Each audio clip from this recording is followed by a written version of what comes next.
Ladies and gentlemen, this podcast, truly one of the most unusual ever recorded, contains dribble, slang, and frank discussion of subject matter which under no circumstances should be heard by small children, persons with a heart condition, or anyone who is upset easily.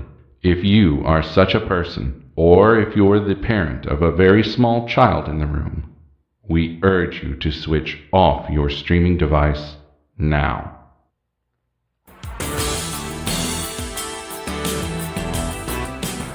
Hi, I'm Paul. And I'm Erin, and we're the hosts of Lifetime Sentence. Do you roll your eyes when you see the words Lifetime Presents? Or maybe like me, you love trashy TV movies, but cringe when you see the words based on a true story. Have you ever wondered what they got wrong, or maybe what they got right? Well, we've got you covered. Every week I watch a Lifetime original movie based on a true crime and then tell you all about it. And then I tell you the true story of what really happened. From high-profile cases like Gypsy Rose Blanchard and Jodi Arias to crimes you may never have heard of, like the tale of the sinister minister. Lifetime has covered them all, and so will we. Because sometimes the truth really is stranger than fiction. Listen to Lifetime Sentence on Apple Podcasts, Spotify, Stitcher, Google Play, or on your favorite podcast app.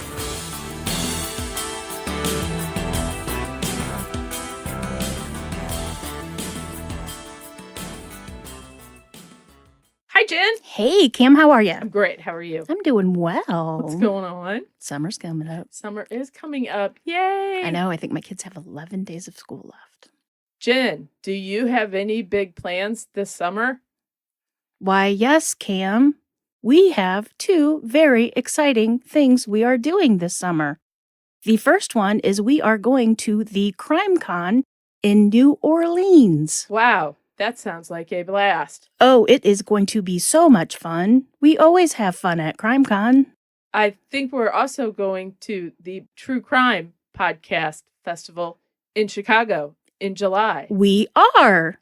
It's amazing. See, we already talked about this before we went on air. That's why we faked it. Yeah. Yes. It's so exciting. If you haven't signed up for either of them, do. It's so much fun. Well, I'm sure the True Crime Podcast Festival will be fun. We've never. It's first annual, I think. Yeah. And we've been going to, this will be our third year at Crime Con. Yep. It's always fun. It is fun. Always fun. And Cece Moore is going to be there, which is kind of interesting because people in St. Louis are trying to get her to come here to help solve the Angie Houseman case, which we did in episode 9. We sure did. We'll update you. Yeah, it'll be fun. Yeah. Hopefully we can figure out our little recording devices and maybe we can interview some people when we get there. That's pretty ambitious, Jennifer. Well, or at least talk to people if we're sober enough to do it. To talk to people and hit a record button. That's No, asking I a know. lot. I know. Nico can help us. Well, we'll be calling Nico. He's our only 24/7. hope. Help us, Nico. You're our only hope.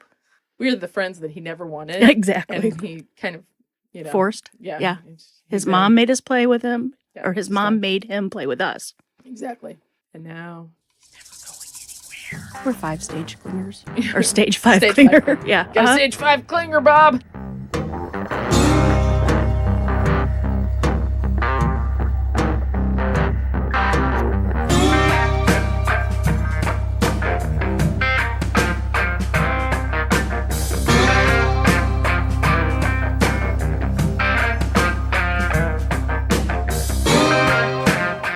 What's your case today? All right, it's a doozy. It's, Woo. it is a local case here in Mhm. St. Louis. It's kind of an older case, and there has been some podcasts done on this man.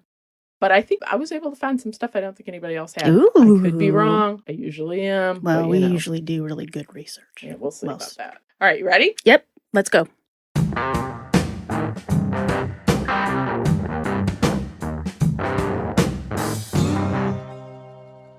So many people fear going to the dentist for their checkups. Do you ever have a problem with going to the No, dentist? it's the only doctor that doesn't weigh you, so I'm like totally okay. cool with that. Yeah. They don't really bother me too bad No. either.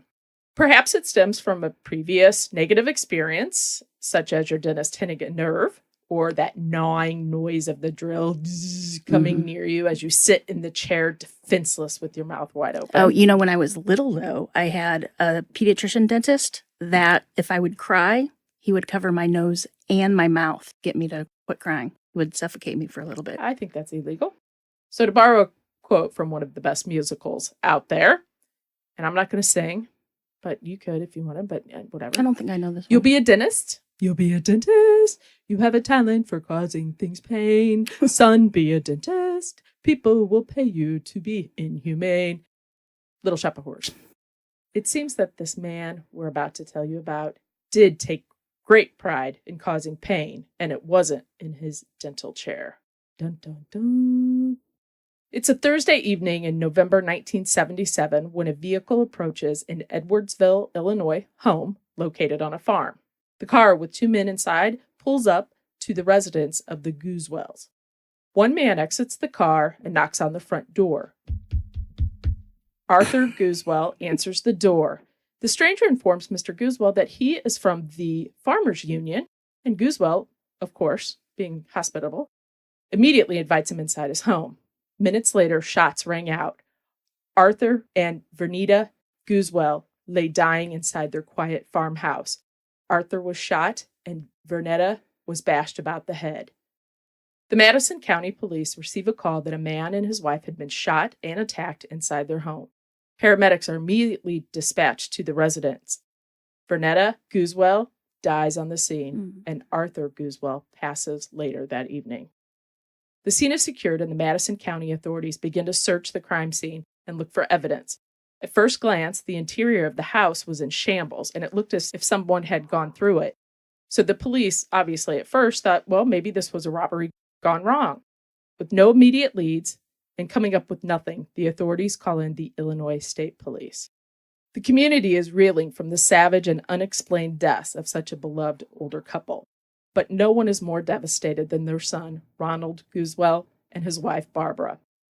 Police were working hard on the case, and they even attended the couple's funerals in an attempt that maybe someone would be there to give them some clues. Better, maybe the killer would be in attendance. Yeah.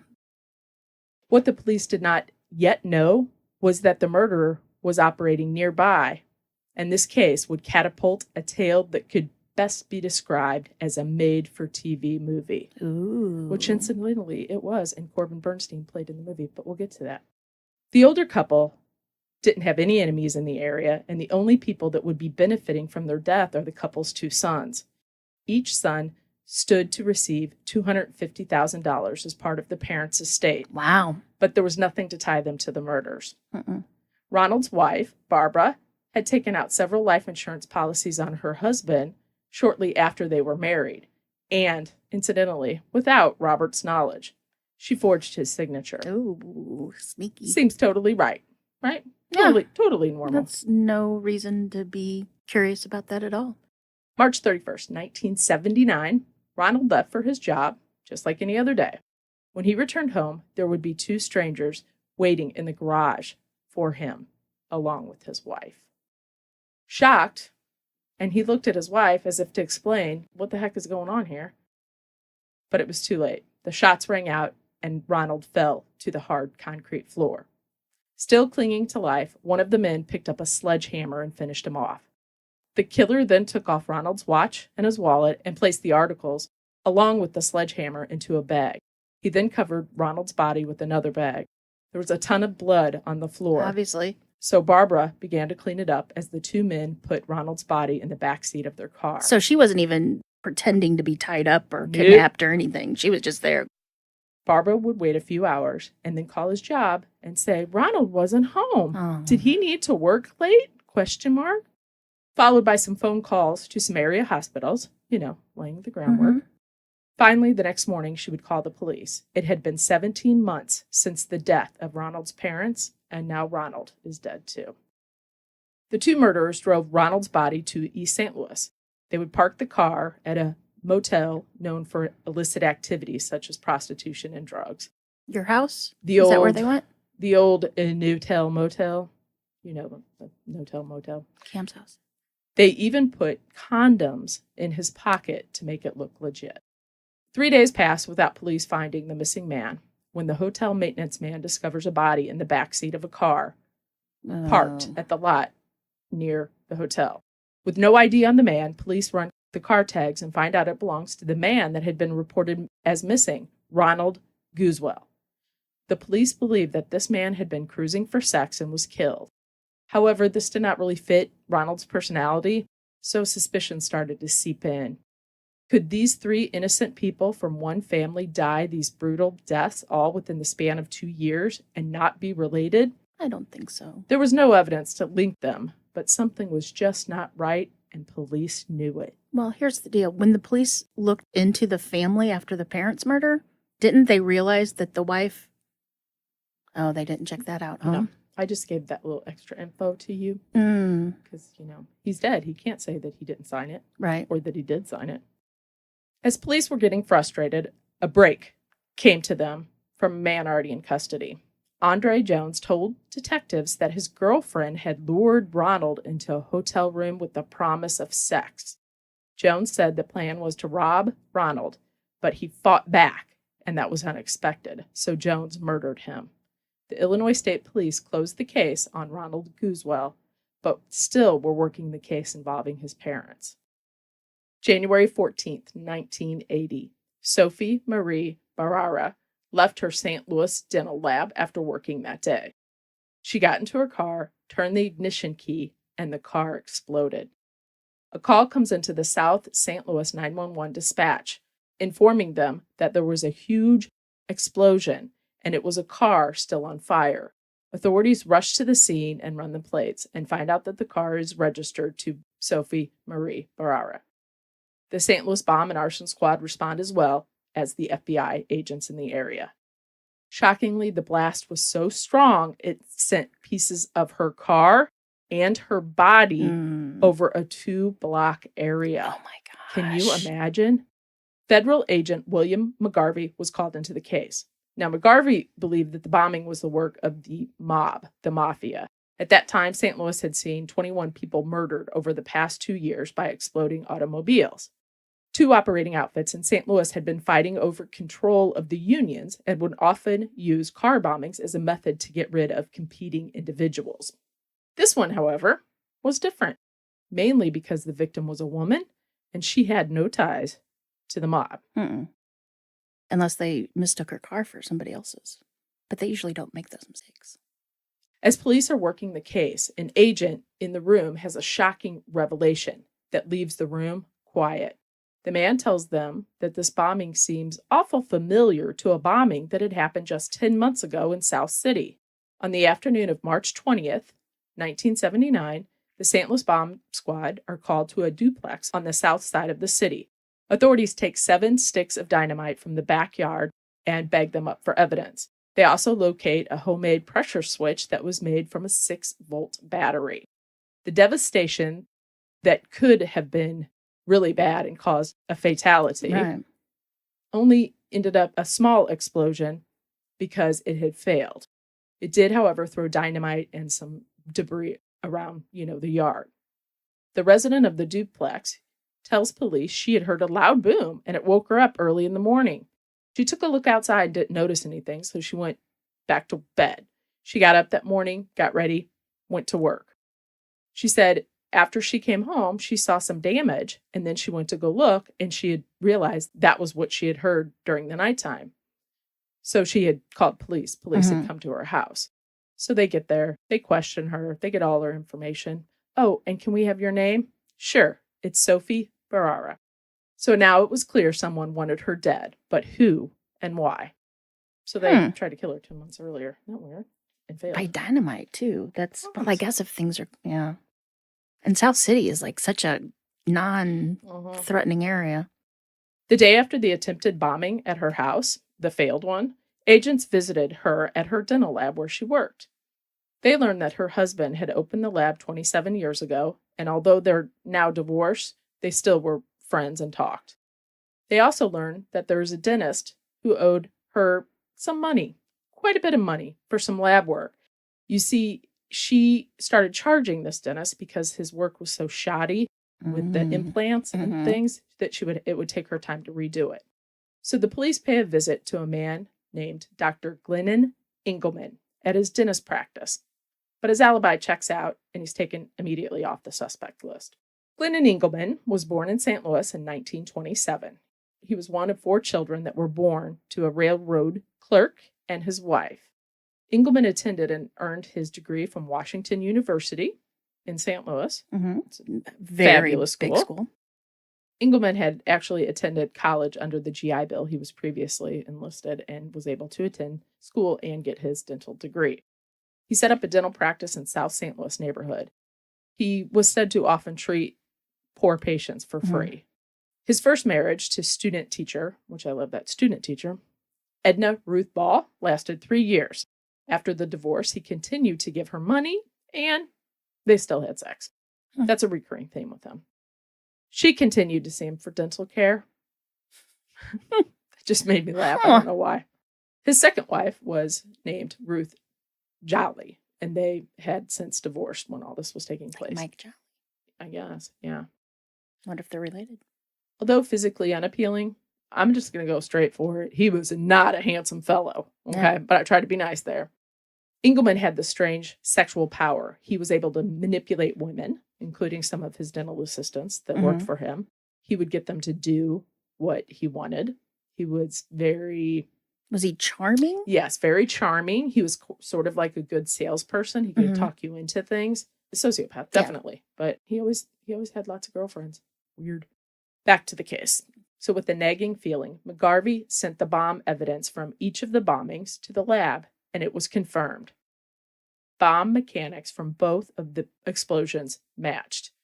McGarvey dug deeper and found out that Dr. Glennon Engelman owed Sophie quite a bit of money, so much so that she was suing him to get it. The dentist hops back on to the suspect list. So agents asked the dentist to come to the station, and he does, but he is not happy and he is not saying a word. He refuses to be tested for explosive residue. He comes off as rude, self-assured, and arrogant. Engelman does not offer a tiny bit of evidence to them. He tells police that they need to look into an ex-employee of Sophie's lab work, and that the employee was angry at her for cutting his hours. Engelman supplies the police with an alibi, stating that he was busy with patients all day. Police decide to call in Sophie's ex-husband for questioning. He tells police that Engelman and Sophie were once really good friends, but that changed once she took over running the lab. He also mentioned a little something else about our dentist friend, and that was that Dr. Engelman was a suspect in a murder of a man that was killed about 20 years previously. Oh, really?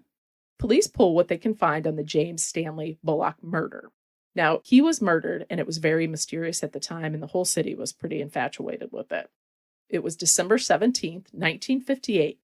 Bullock was sitting in a car at the St. Louis Art Museum. As he was in his car, a person pulled up next to him and shot him 3 times in and around the face area. Wow. He was able to open the car door and escape. He tried to make a run for it, but he tripped and was then run over. Oh my gosh. The case at the time was a big one in St. Louis. And at this time, That was like 1960s? that was 1958. Oh, 58. And now okay. we're up to 80. So it Right. had been cold case for a long time. Now, Bullock was a newlywed. He had been married less than a year.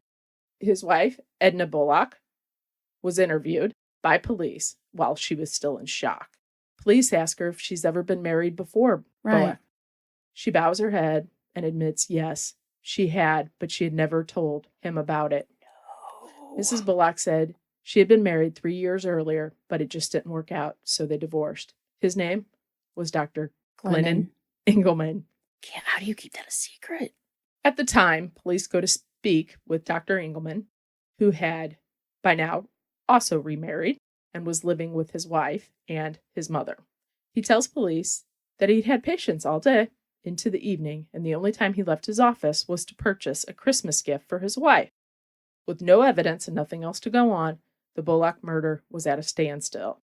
Mrs. Bullock received an insurance payout of $64,000, but that's not all. It seems Mrs. Bullock took part of the money and then invested the rest of it into her ex-husband's business, Dr. Glennon Engelman. That was quite a large sum in 1968. Police learned that Engelman and his second wife, Ruth, had just recently split, and they want to talk to her to see what she has to say about all this. The marriage had ended about 3 years earlier, and it was a messy one. The couple shared a child, a 10-year-old son, and there were some custody issues, as well as a lot of hard feelings. Authorities hope that this will help Ruth talk to them and give them some information they desperately need. Investigators go to Ruth's house. They learn that Ruth still sees the dentist because they share a son, but she seems really nervous to tell them anything. You think? I would think so. Ruth fears that Engelman will find out and she will be killed. Police work hard to win her trust, and they promise that they will protect her and her son. She finally caves. Ruth informs police that Engelman has talked to her about murders he has committed, some in great detail, others in just a passing comment. She also stated that he had threatened her, claiming that when their son turned 14 years old, he would kill her and take her son. He had said that a boy only needs his mother for the first 14 years of life. Wow. She was terrified of him and what he had done and what he could do, and mostly what he would do to her. Exactly. Ruth goes on to tell officers that it was September 5th, 1976, Labor Day, that she decided she had to leave him. She states that Engelman came home that day in the middle of the afternoon. Ruth was angry that he had not spent the day with her and their son. She said he immediately started taking off his clothes and began washing them.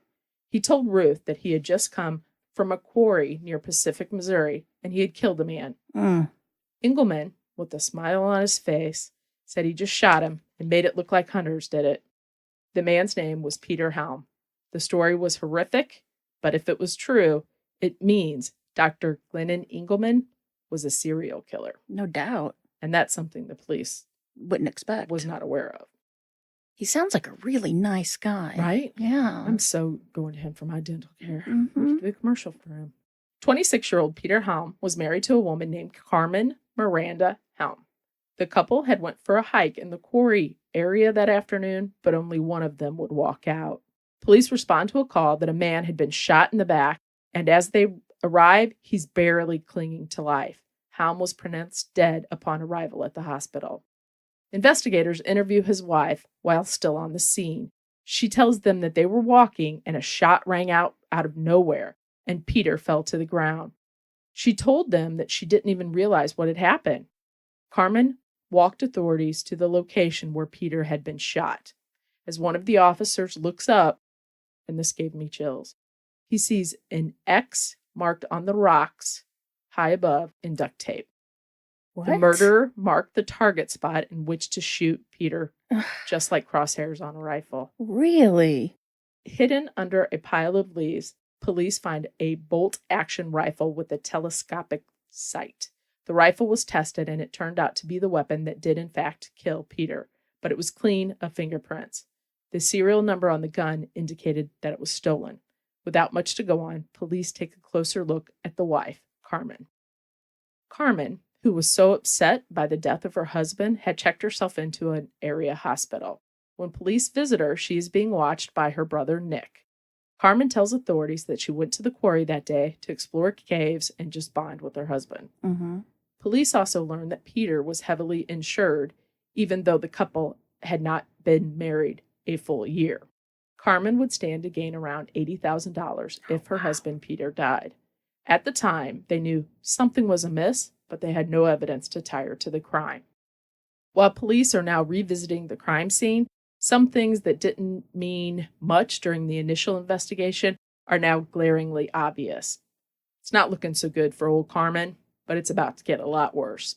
The investigators pulled the police file, and while combing over it, they learned that Carmen once was a dental hygienist, and she worked for a dentist whose name is Dr. Glennon Engelman.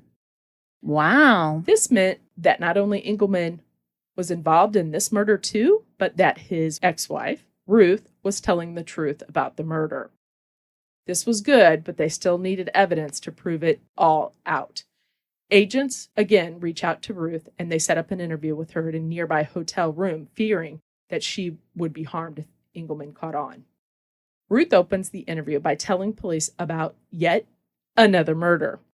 Engelman decided he wanted to open a business, a drag strip racing.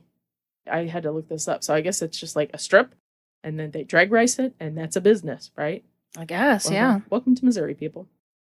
Eric Frey, a young man who was recently married to one of Engelman's former girlfriends, became a partner in his business. Of course he did. On September 26th, 1963, Frey was helping Engelman with construction at the site, as well as a few of the workers that he had hired to help out there. Let me guess, there's an accident? Drag strip. Yeah. One of these workers was Carmen's brother, Nick. Engelman informed the workers that there was an abandoned well, and he was going to throw some what? Dynamite into it, attempting to collapse it upon itself because it was a safety hazard. You know what a safety hazard is. Dr. Glenn Engelman. Mm-hmm. With the first attempt, the well failed, and it did not fall all the way in. Eric Frey then stepped forward and asked if he could give it a try, as he had had some experience with explosives from his days back in the military. While he prepped the second blast, the others took cover nearby. After the explosion, they call out for Frey, who does not answer. They find his lifeless body at the bottom of the well. The Missouri State Patrol come in, and they deem the death an accident. Just like the others, Frey's wife had a big insurance policy on that him. Nobody knew about. And like the others, with part of the money, she invested it into Dr. Engelman's dental practice. A check was written to Engelman for $16,000. Shortly after all this took place, the drag strip went bankrupt. It was Engelman's first business And this was venture in 63? and last. Yes. Agents are shocked to hear this story, but Ruth is not finished yet. Lord have mercy. Ruth begins to tell them about a woman whom Engelman had known for years. Ruth told authorities that the woman once lived upstairs from Engelman's mom, and said when she first met the woman, it was evident that she was more than just a friend to Engelman. You say she's just a friend? The woman had lost a husband in a violent death. Really? He was found murdered in his car in East St. Louis. Say it ain't so. Her name was Barbara Goosewell. Engelman had told Ruth he and Barbara had planned the murder of her husband, Ronald. The police are in disbelief. Could all of this really be true? The specific gory details of each of these crimes let them know that Ruth had information that no one else could possibly have. But why is a man who confessed to Ronald Goosewell's murder still sitting in jail if he didn't do it? Someone was not telling the truth, but who was it? Andre Jones, the man sitting in prison, Ruth, Engelman's ex-wife, or Dr. Engelman? Authorities also realized a snag with all of that they heard from Ruth. Can you guess what it might be? A snag? A snag, like a problem. I know you know what it means, but I was trying to think of, Yeah. All the murders that Engelman told Ruth about happened when they were still married, which puts into play the marital privilege, meaning that all of it would be inadmissible in court. Police needed hard evidence to prove all of this. They needed new information. They came up with a plan, but it was risky. They wanted to mic Ruth's house and get a verbal confession out of Engelman. Oh, Ruth was like, "Oh, hell no. Oh, nope, no. Nada, nah, can I happen. wouldn't either. Nah, No. nope, don't come to me." Police then tell her how important this was to get Engelman saying that he actually did all these murders, or at least one to start with. It would give them the evidence they needed. They also reminded Ruth that the only way she and her son would ever be safe in life, ever, is to get him and put him away. She relented and then decided to cooperate. So the agents mic her house, and Ruth is instructed on how to best get the info out of him. They decide to go in and ask about Sophie Barara first, as her crime is still in the news. It was the later one, and it could be an easy way to bring it up without being really suspicious. Right. They also promise that if anything at all goes wrong, they're going to be right outside her door, and they're going to have police all over the place. January 20th, 1980. Engelman brought their son to her house after spending the afternoon with him. They send the little boy to bed, and she begins to work on him, trying to get info out of him. Ruth leads him to the couch, which incidentally had listening devices placed underneath it. Wow. Good. She dives in and she brings up Sophie's murder. Engelman said even if he had built the bomb, someone could have planted it. Oh, So he was not saying that he killed her, even if they could tie him to the bomb, right? Right. Smarter than he looks. He then added that now that Sophie was dead, he is $14,000 richer due to the fact that the lawsuit would have to be dropped. As Engelman and Ruth continue to chat, the police tap begins to go in and out. Police are perplexed as they hear a weird scratching noise on the recording. The police realize it, and they place a call to Ruth immediately. They tell her dog is pawing at the transmitter. Yep. Could you imagine? Yeah, no, that definitely is something Reggie would do. All right, that's why I thought of your dog. Yep. She plays it off like it's the wrong number, picks up the dog, carries the dog back to the couch, places it on her lap.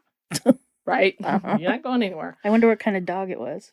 Close call for sure, because if Engelman would have found Mike's in there, he would have definitely and immediately killed her. He's insane. So with that first police tap, they were able to get Engelman saying he was happy that Sophie Barara was dead, but he never took credit for it. Right? He didn't plant the bomb. Right. But he's happy. Correct. So the police knew they had to try something new. They asked Ruth to wear a wire, and they hoped that being out in the public, where he feels maybe no one could be miking a public place, that he would open up more and divulge more. So they go out to eat. Police know that they can't bring up Sophie's murder again because that would be too suspicious. So they have to come up with something, and they got to get a little creative on this.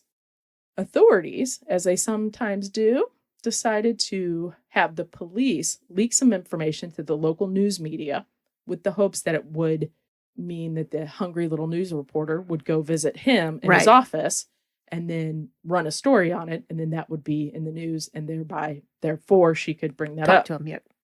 Just as planned, a news camera crew arrived to the Engelman dental office, and they asked if he had anything whatsoever to do with the murder of James Bullock. The next morning in the paper, it was out. Dr. Glennon Engelman was suspected of being a serial killer who was murdering for money. Ooh, that's not just a little leak. I Right? mean, that's pretty. Oh, yeah. That's pretty huge. They did it, you know. Mhm. Engelman is furious, but it allows Ruth that little opening she needs to be able to get him to come clean. So the plan is on. Couple go to a restaurant, and police set up surveillance nearby. Knowing that Engelman thinks he is far more intelligent than everyone else, as most sociopaths do, Ruth plays up to that and asks him how he got so good at explosives. He tells her he learned it all from a man in the military back in WW2, and that people knew not to mess with him, especially Sophie Barara. While this info was good, police still needed more. This time it was Ruth who came up with the plan. Just like spies of yesteryear, a good way to get someone to talk is immediately following a little boom, go wow, wow, right? A little pillow talk. Pillow talk. So it seems that although they were divorced, Ruth and Engelman still would occasionally get intimate and have sex. Well, of course, he did that with everybody. And Engelman would sometimes talk about his crimes after sex. So police, with Ruth's permission, wire her bed and her bedroom with the hopes that a little freaky will bring out his freaky. But all they'll hear is squeaky, right? As the police are setting up listening devices in Ruth's house, police are watching the dental office, and lo and behold, Engelman leaves his office early and then loses the police. Oh, really? That were tailing him. The officers are in a panic. The police then alert all the guys setting up the mics at Ruth's house, and Ruth panics. She manages barely get them out the back door before he's at the front door ringing it. So he was there early. He left in the middle of the day. Afternoon delight. Mm-hmm. Afternoon That's all I was like, delight.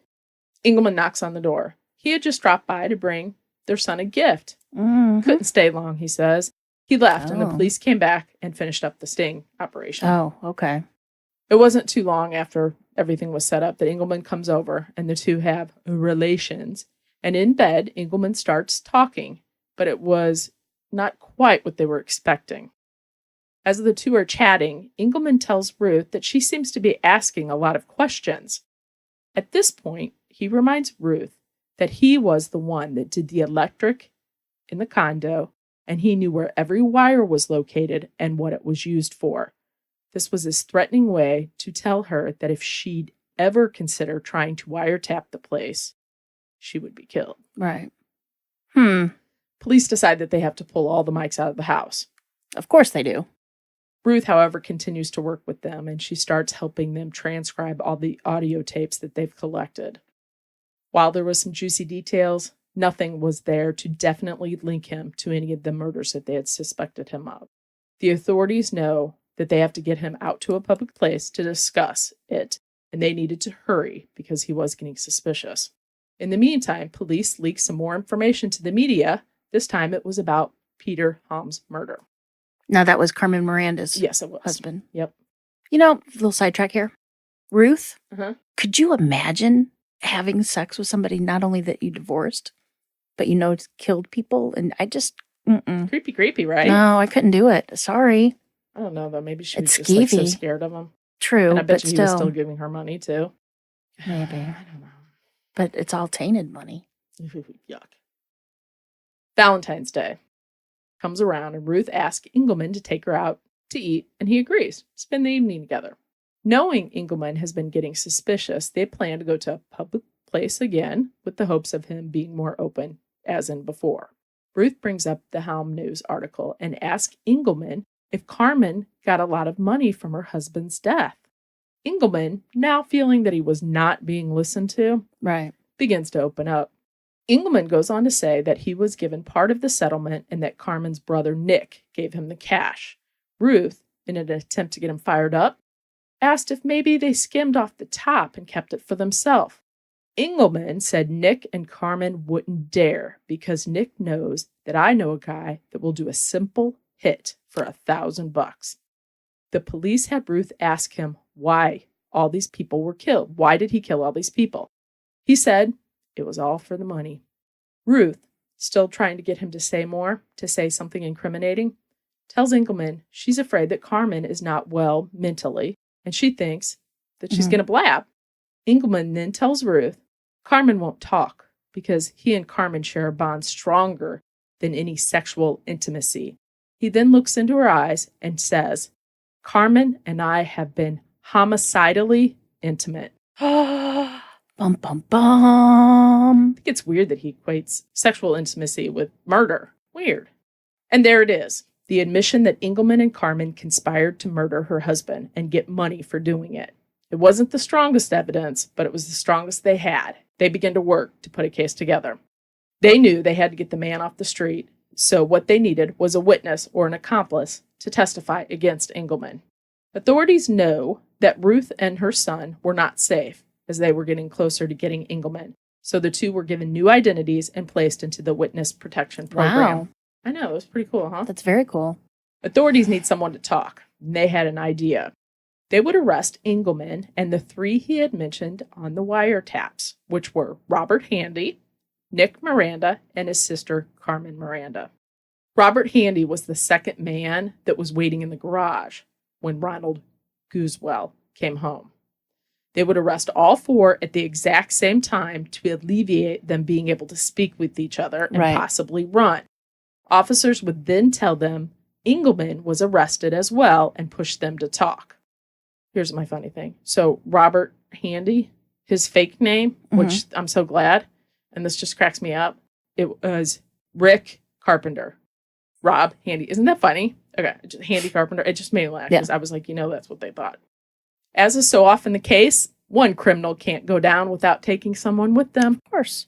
Nick Miranda is picked up by the officers, and as he's riding to jail in the cruiser, he laughs to himself as he hears officers in California say they can't find Carmen at her last known address. The driving officer asks why Nick is laughing, and he says, Carmen isn't in California because she's sitting at my house. And thank you, Nick. Screech! Car turns around and they go back to Nick's house to pick up Carmen. So the plan to pick them up separately so they wouldn't talk failed, since Carmen and Nick are now in the same police Uber back to the station. Right. But they can't talk. No, they're talking because at that point he's just like, listen, but I didn't put that in there. At that point, he's like, you keep your mouth shut because you will sing like a canary and you let me do the talking. Okay.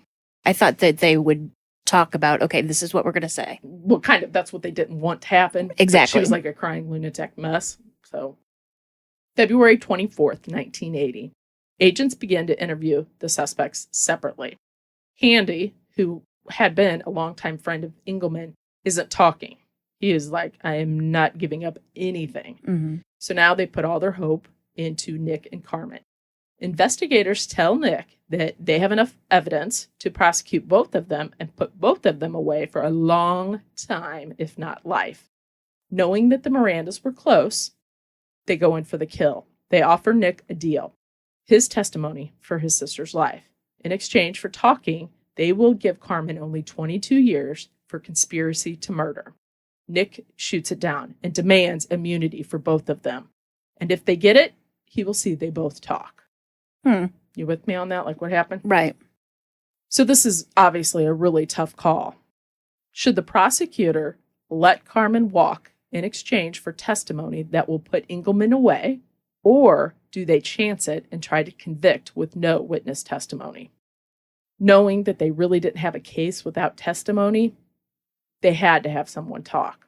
They decided to give both Carmen and Nick immunity in order to get Engelman.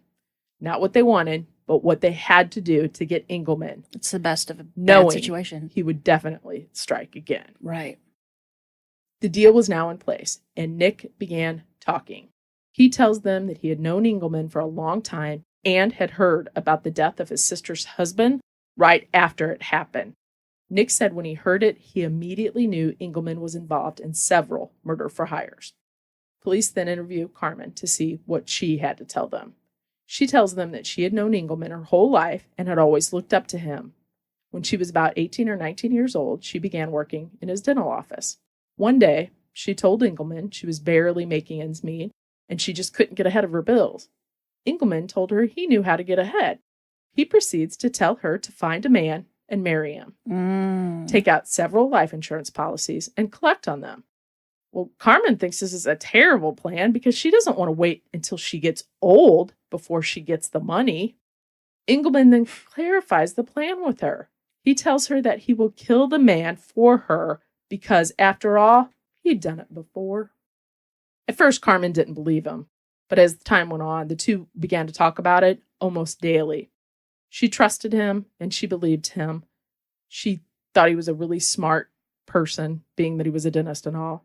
And he had done it before and he was still there to talk to her. So obviously he didn't get caught. Who needs money that bad? Badly, sorry for the grammar mistake. He told her that this was the plan. She had to find a man who was a good guy that worked for a large company with great insurance benefits. Carmen knew just the guy, Peter Helm. Peter and Carmen went to high school together, and Peter was now working for the phone company. Southwestern Bell.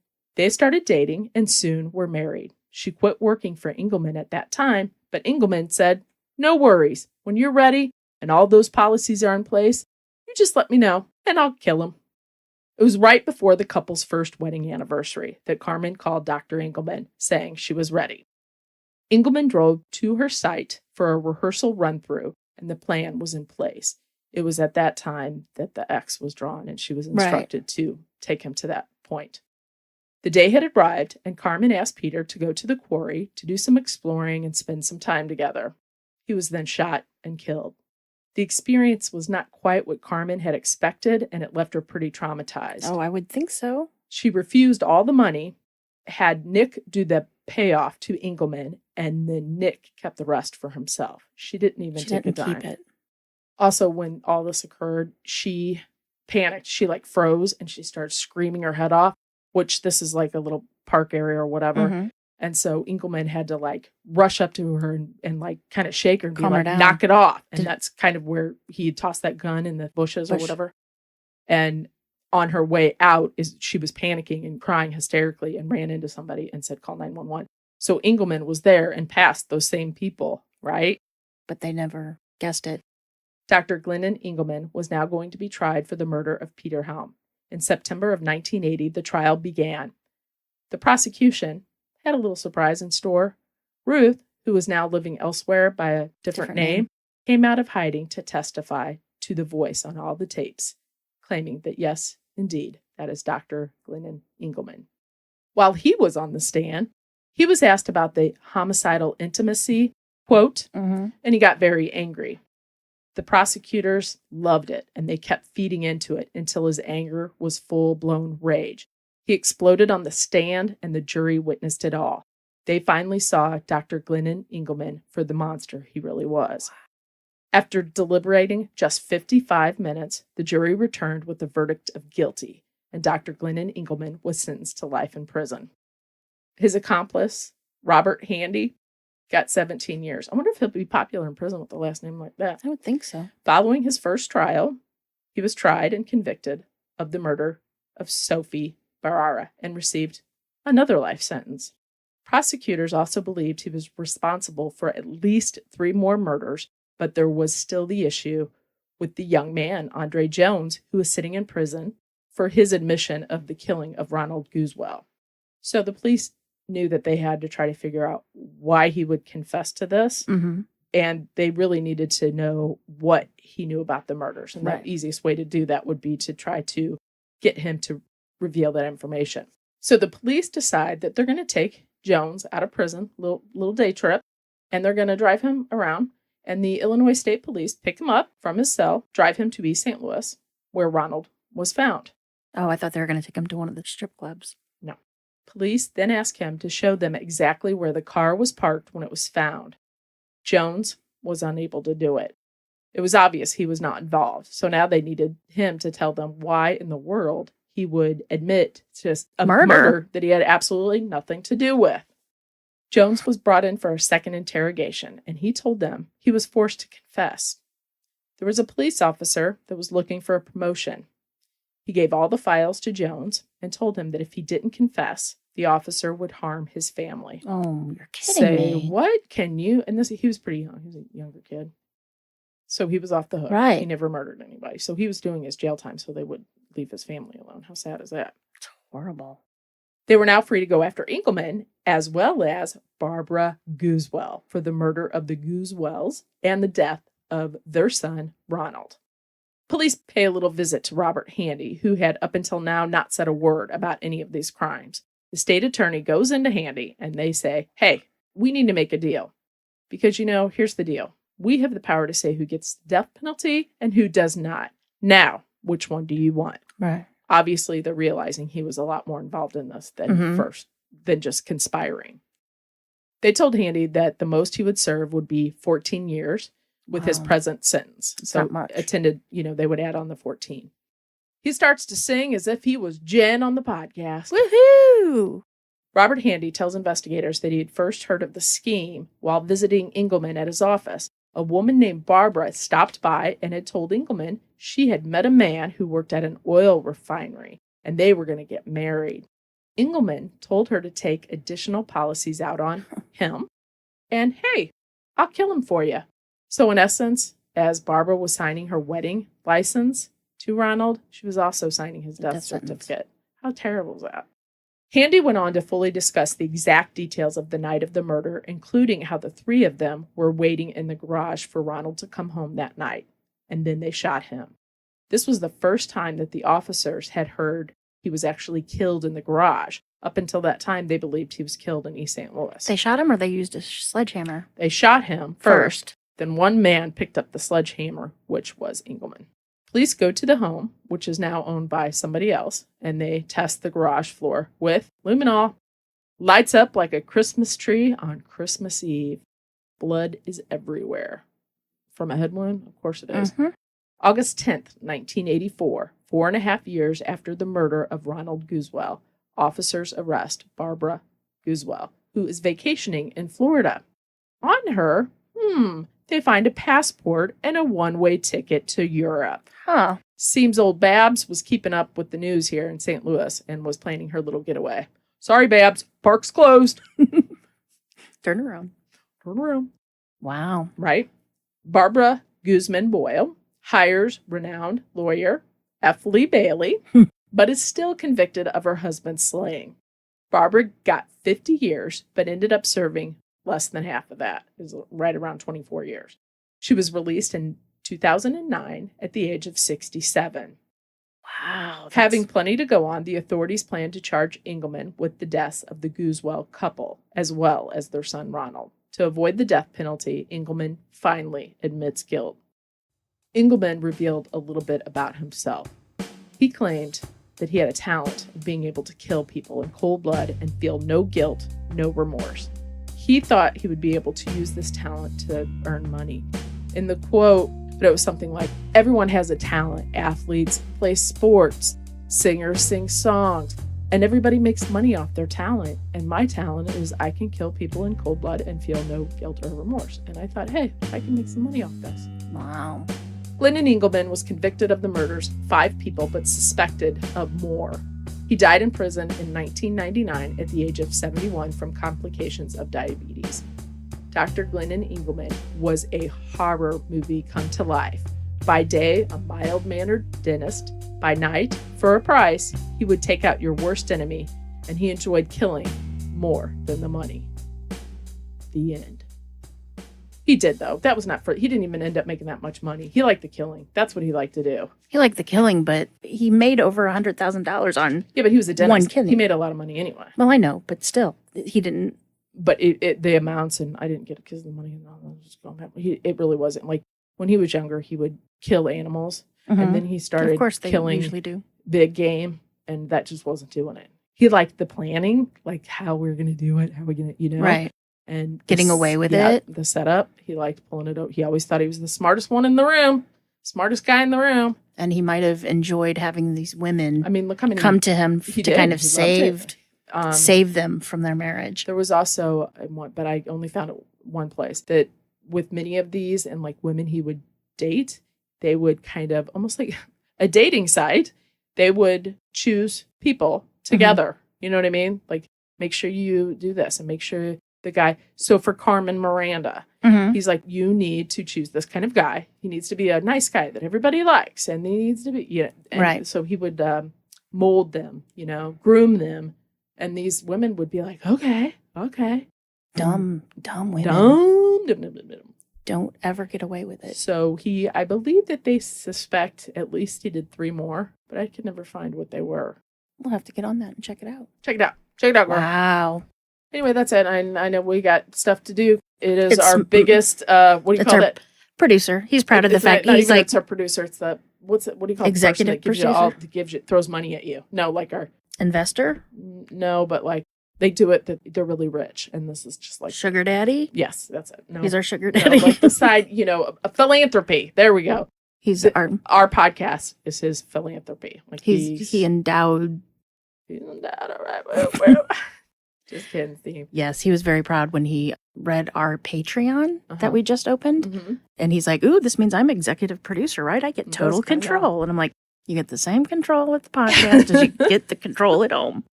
Oh, God, that's not good for him. Anyway, so that's all we got for you. And stay tuned for next week. Jen's got a humdinger. It's unreal. It is unreal. But yes. So remember, lock your doors. And keep passing by those open windows. Bye-bye. Love you.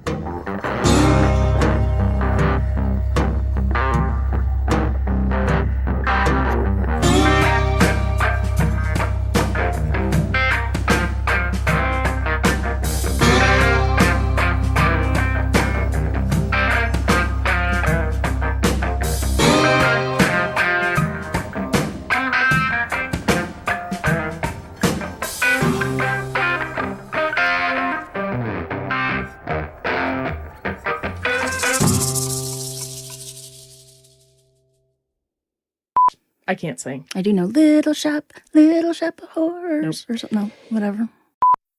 Did I say Vernetta? That's how you say that, right? Vernita. Vernetta. That seems like it would be. Okay. Hopefully I said that both times, Nico. Sorry. Hooked on Phonics works for me. Not when you have weird names, people. Just go with John Smith. It's an old name. Or Jon Snow. I love Jon Snow. I know. How gruesome is that? Sledgehammer. Bahara. Is that how you say it? Bahara? Bahara. Bahara. I'm not doing that tongue thing. Bara. Bara. Bara. Bara? Barara? Baraha. I wrote it for that. Ba-a.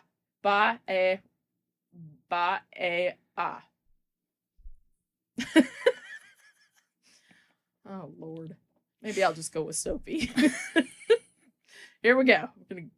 Barara. Barara. Barara. I'm just gonna look at you. Baraha. I'm gonna look at you. And Baraha. I'm not saying that. I will mess it up every time. You see, I'm already. Bahara. I'm what's Marie Bahara? Oh. Barara. Barara. That's it. It's like Barbara. I'm going with Sophie.